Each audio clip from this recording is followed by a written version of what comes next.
Hey, what's up? So in this video, I'm going to show you how to remux videos. If you're like me, you record in the MKV format. The benefit is that, unlike with the MP4 format, if your computer crashes, you'll still have the data for the video up until that point.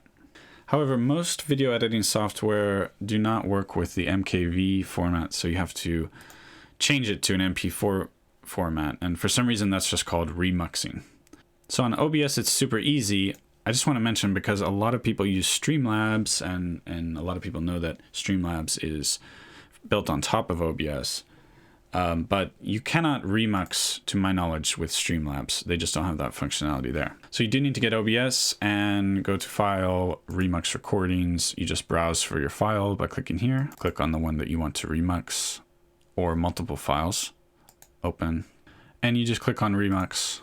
And that's it. If you have a lot of footage, it might take some time. And that's it. It's really that easy to remux recordings, and then you'll have it in MP4 format so that you can use it with your video editing software. If this video was helpful for you, do consider leaving a like. That does help me out. I also have a video coming out tomorrow about how to improve your image quality or your picture quality on YouTube. So do check that out if you don't already know about it. Thanks, and have a good one. Bye.